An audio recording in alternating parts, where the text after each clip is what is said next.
Hi there, my name's Jamie Simpson. I've been a press photographer for 15 years, and in this video I'm going to show you how to light with an on-camera flash gun in 7 different ways, so that when you're asked to, or you just want to try out different lighting techniques, you've got some simple ways that you can do it. So I'm only going to use one flash gun, a camera, and a bit of paper.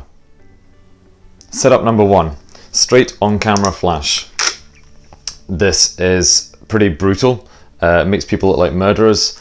Don't use it unless you're in a new situation and you just need some light. It's not very good. Step number 2, turn your flash up the way, and this is one for outside. Get a single bit of white paper, could be anything, a bit of card, bit of paper, bit of blue tack, bit of tape, stick it to your flash on top, and that way when you're outside there's nothing to bounce off. A bit of light gets thrown forward, slightly softer, and it's a little bit more flattering. Tip number 3, take your flash, turn it around, point it behind you. Seems crazy, but if you're in a room or a space where there's a neutral color behind you, off-white, or a big, it could be a whiteboard in a classroom, something like that, then by turning your flash around, you're turning a small light source into a big light source. It's very good for individual portraits, headshots. It creates a soft, even light, and for groups of 2, 3, a bit bigger, then it spreads the light, keeps it soft, and covers bigger groups. So a good one to always look for. You can arrange yourself. If there's nothing behind you, then can you move the picture, move people, move your subject around so that you've got something that's white, off-white, neutral color behind you that gives you something to bounce your flash off. Number 4, just point it up. This time, no paper. This is an indoor shot, bit like the wall shot. Ceilings are often big, sometimes bigger than walls. If you've got a white ceiling, point the flash up, sends the light up, again turning it from a small light source into a big light source, and the light comes down. Downward coming soft light is very flattering. Again, it creates another different way of lighting a subject. Again, good for portraits and definitely worthwhile doing. This is my favorite. Turn the flash sideways. Look for, like we did with the walls, large areas of off-white neutral color to the sides. It creates a nice sculpting light, again, like we did before, turning a small light source into a big light source, but side lighting, it sculpts the face.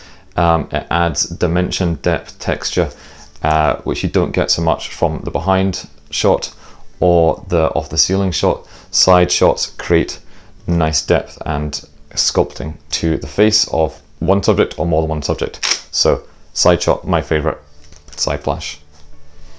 Number 6, a bit of paper again. If you're outside, there's no walls to bounce things off, get a single bit of paper, same one, good for recycling, and a little bit of blue tack, a little bit of tape to stick it around the flash gun, top and bottom. It creates a very simple, very easy diffuser. The light can get through. You're enlarging the light source slightly, creates a slightly more flattering straight on camera flash. Great if you're outside and you don't have big surfaces to bounce the light off. Number 7, the SNOOT.